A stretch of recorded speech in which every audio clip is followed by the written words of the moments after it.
Hey everyone, it's Carol and welcome to Spieckerman Speaks Retail, where we navigate retail from now to next in every episode by tracking my latest retail trajectories and through interviews with experts who are charting the course, but always with tactics and takeaways for wherever you play in retail. Today marks the relaunch of Spieckerman Speaks Retail, or you could probably just call it a continuation because we are on a short hiatus as we move to a new platform. But I'm super excited to be back with you, especially right now as we cruise into yet another unprecedented holiday season after a year of unprecedented change in retail. So we've got lots to talk about. But if you haven't tuned in before, the retail trajectories that I mentioned just a minute ago are themes and calls to action that tie together all the seemingly rando stuff happening in retail to get to the heart of why and how it matters to you.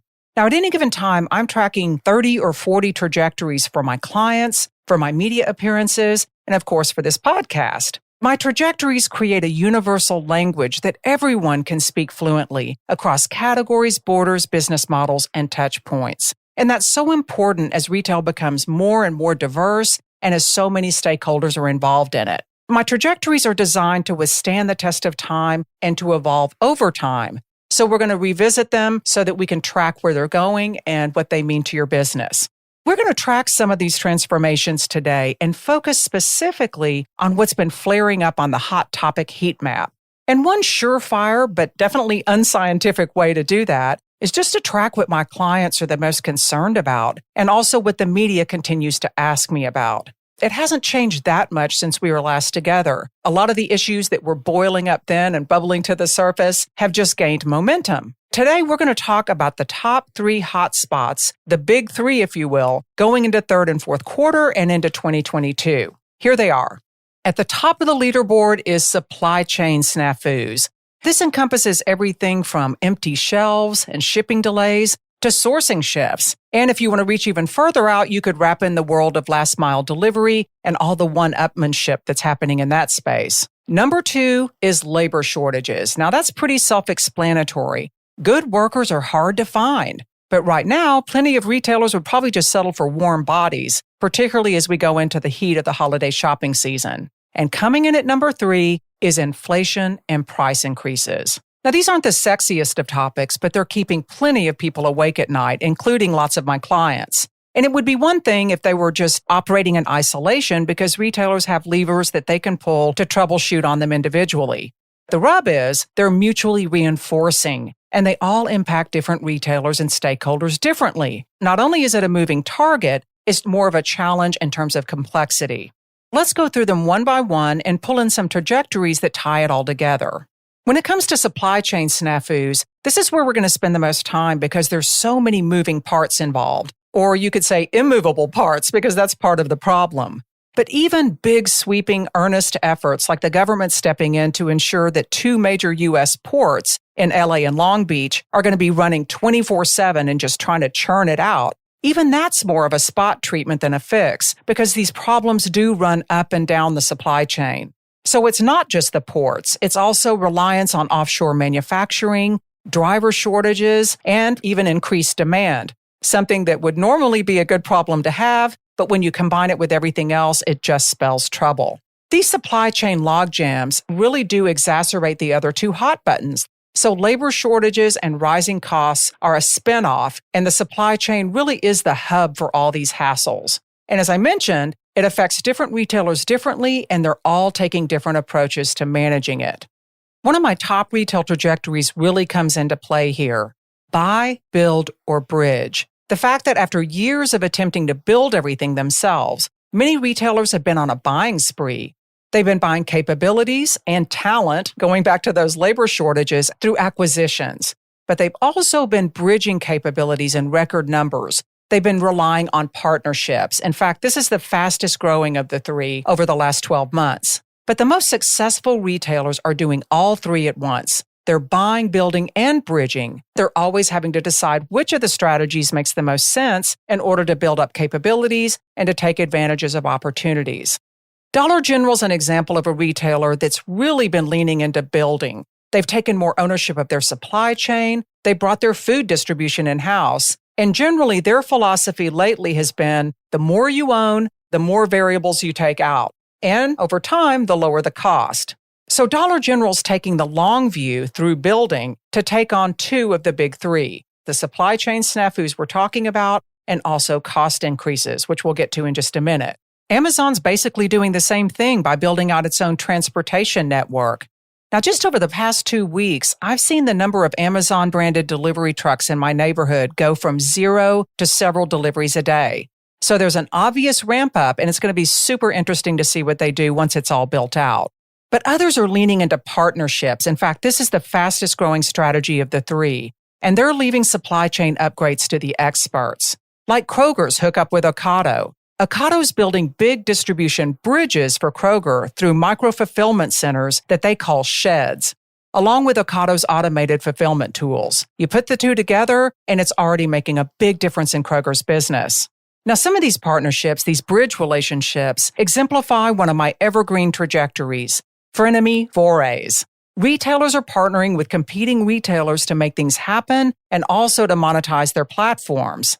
Like Home Depot just hooking up with Walmart, becoming Walmart's first major retail customer to tap into Walmart's Go Local delivery platform. But retailers are building these bridges to new capabilities and doing it through the help of third parties because they know they can't do everything themselves and they no longer want to. Partnerships at the end of the day are just a more agile and cost-effective way to get things done. Now, this is really great news for all kinds of suppliers and solution providers. And I can tell you that retailers' receptivity to outside solutions is opening up a world of opportunity for my clients, particularly in the technology space. So we've talked about building and bridging, but we're also going to see a patchwork of acquisitions, everything from last mile delivery to robotics solutions and more. So the buying activity isn't going to slow down either. And that's great news for companies that are looking to be acquired. In fact, plenty of these acquisitions, these buy decisions, are starting out as bridge partnerships. I've been involved with a few of these where retailers or brands test the waters through partnerships. Then, when they see the results and feel good about the relationship and the culture fit, they pull the trigger on a partial or full acquisition. So great news for those of you who want to be acquired. Retailers are on the hunt. The big takeaway is that solving supply chain snafus is going to require a mix of buying, building, and bridging at every link of the supply chain. The big guys, they're going to have the advantage here because they have the luxury of deploying all three options at will. And I think that's going to trickle down to the brands and their chosen business models, or at least it should. Recently, we've seen a pullback on wholesale partnerships, for example, where more brands have been taking ownership of their brands and pushing into direct-to-consumer, trying to cut off their reliance on retailers in general. Well, now it might make sense for brands to revisit that, to let those retailers do some of the heavy lifting, and to harness their scale to resolve some of these supply chain snafus. It doesn't have to be a permanent decision, but it might be prudent for now. Either way, communication and transparency are critical. Just being honest with your partners and customers about what can and can't happen. IKEA made a really interesting decision recently in that vein. They decided to remove unavailable items entirely from their website rather than suggesting alternatives. Their thinking is if you're suggesting alternatives, you're continually reinforcing that things aren't available. So it's not a bad strategy in terms of transparency, but I have to believe it's going to cut into sales. Our second hot button in the trouble trifecta, labor shortages, is further weakening several of those other supply chain links. Because if there aren't people to unload the containers, drivers to move the products, store associates to merchandise and sell stuff, the best laid plans just fall apart. Right now, there are 5 million fewer people working than before the pandemic started, and 3 million fewer even looking for work. That wasn't supposed to happen with unemployment benefits being cut off and schools reopening. So there's a lot of finger pointing and a lot of knee-jerk thinking. The curmudgeons are claiming that government assistance and unemployment made people lazy and no one wants to work anymore. Of course, the realities are much more complicated, but either way, workers are in the driver's seat for the first time in a long time. But let's talk about some of those complicated realities. First of all, to blame all of it on stimulus checks is short-sighted and simplistic, if for no other reason than this shortages were a problem before the pandemic, so it hasn't just sprung into being. And in some cases, retailers' own headcount reductions during the pandemic have come back to bite them. The pandemic led to a mass reassessment of priorities more than anything. As businesses slowed down or shut down, workers took time to reevaluate.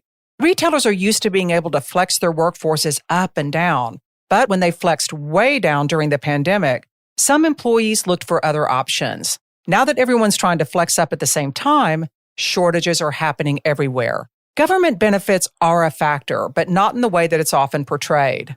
Benefits didn't cause labor shortages so much as enable new thinking around risk, benefit, and reward. Workers took a beat, and then they made new decisions. Worker pay is definitely one of the elephants in the room, and for a long time, retailers said they just couldn't afford to raise wages. Until they did. Now you have fast food restaurants competing with the better wages that retailers are offering, not to mention benefits like college tuition that Amazon, Walmart, and Target are starting to pony up. So in many cases, we're talking about a trade-off and a migration between retail sectors and between individual companies rather than a universal shortage. But one of the hard truths going forward is that if you can't afford to pay workers a living wage, you really don't have a viable business model. That's not to say that wages are the only fix. They aren't. And when you talk to actual workers, as I have recently, you get even more insight. They're telling me that even when wages are competitive, workers don't always stick around. Not because they're flighty or lazy, but because companies are cramming massive amounts of mandatory overtime on them the minute they're hired. So they're overloading the new guys to make up for shortages. And sometimes they have really creative ways of doing that without violating labor laws. In some cases, they've just figured out how to do more with fewer people, and they're not even trying to hit historic hiring levels. But that does lead to burnout, and then people quit. By the way, the conversation around retail workers is usually focused around folks that work in stores. But you have to include factory workers and all those others who make things happen further down the supply chain to get the full picture. And that's where the marvels known as just-in-time manufacturing and lean manufacturing can come into play. Or really, they've been factors for a while, way before the pandemic started. Factory workers tell me that things have gotten so lean that even the idea of having spare parts around to repair equipment can seem frivolous. That causes equipment downtime, which shuts down operations and leads to future scrambles. From there, it inhibits companies' ability to even boost production in the future. Workers tell me that more than anything, it's the relentless drive for profit that's leading to short-term thinking, and particularly on the manufacturing side. Bottom line, there are all kinds of mini cascades that can be triggered by the smallest or the biggest things. A missing component, a factory shutdown overseas due to COVID. It's the combination, though, of the existing variables that were there way before the pandemic, exacerbated by all these new ones, that's causing all the ruckus. It's tempting to see automation as the answer. Just replace people with robots and you're good to go. And plenty of retailers are looking into automation or they're ramping it up right now. But as I've been saying for a while, the transitions between now and next usually drag on much longer than anyone would have predicted. The trajectory and call to action here is to find treasure in those transitions. Because the most successful companies are doing just that. They're effectively monetizing and managing through the transitions rather than just lurching ahead into the new and going scorched earth. So even though Amazon is champing at the bit to scale its cashierless concepts, and companies like Ocado are signing licensing deals to provide automated fulfillment solutions to all kinds of retailers, not just Kroger. Even though chatbots and conversational commerce and voice activation are all the rage, there's always a lag time, an in-between time. And we're at the beginning of the between time. The trick then is to artfully manage the balance between technology and people and to make good decisions about which is the better option in all kinds of scenarios, behind the scenes and customer facing. And sometimes sophistication is the enemy, and that can give small to mid-size operators a big advantage. Big retailers may seem to be throwing money at workers, but when algorithms drive the schedules, predictable pay can be a real problem.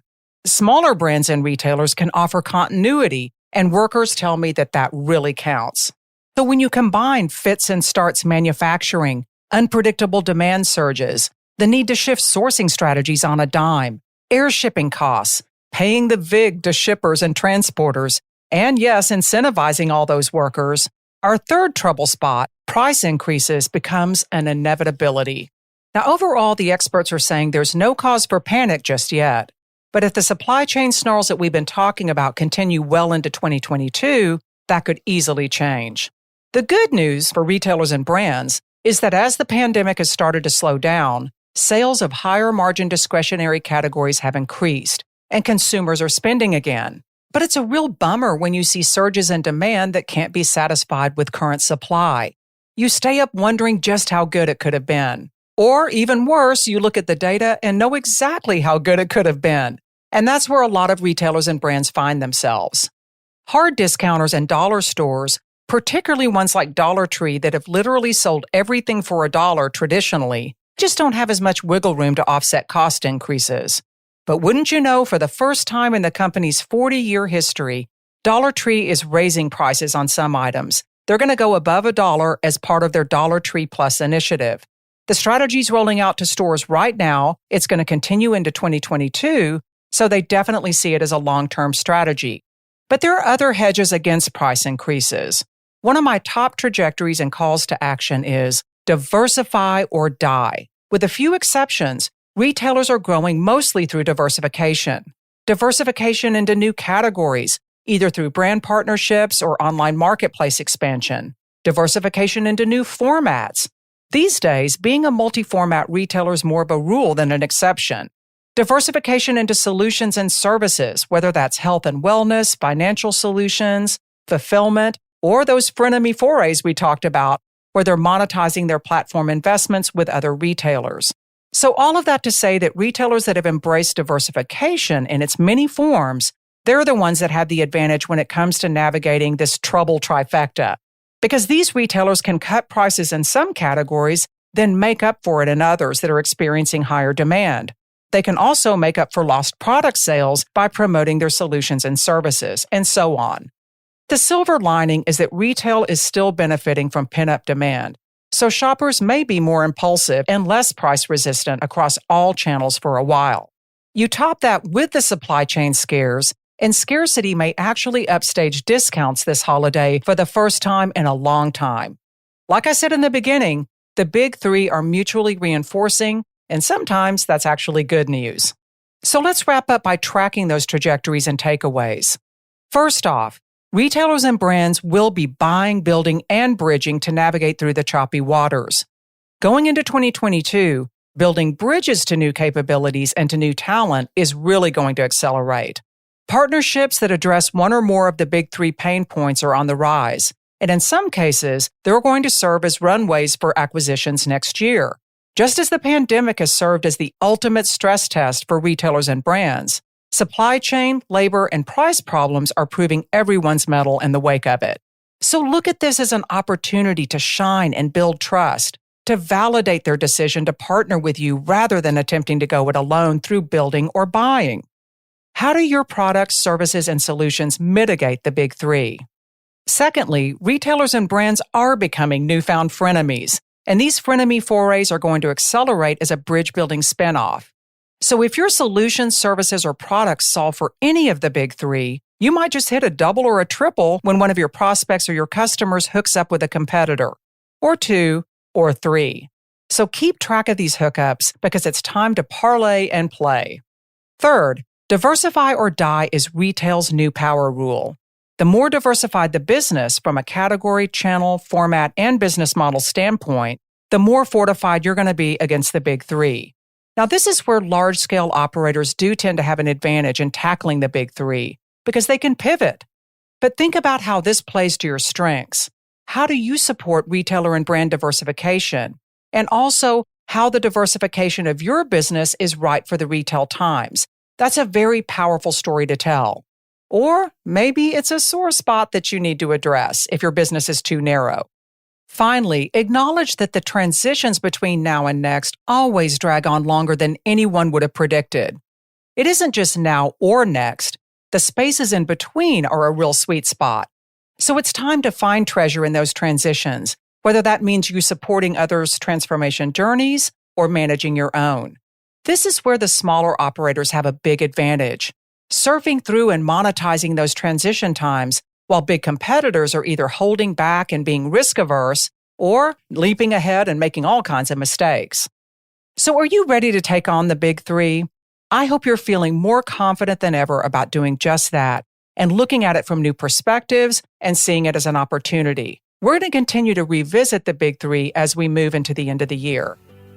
So thank you for listening in today. I've got some exciting trajectories and interviews planned for you up ahead. In the meantime, I'd love to hear from you if you have any questions, ideas, or stories to share. You can ping me directly at carol@speakermanretail.com or hit my site at speakermanretail.com to check out more insights, to subscribe to my updates, and get the latest on events and other happenings. And if you like what you're hearing, please do like, share, and subscribe on your favorite podcast platform. See you next time.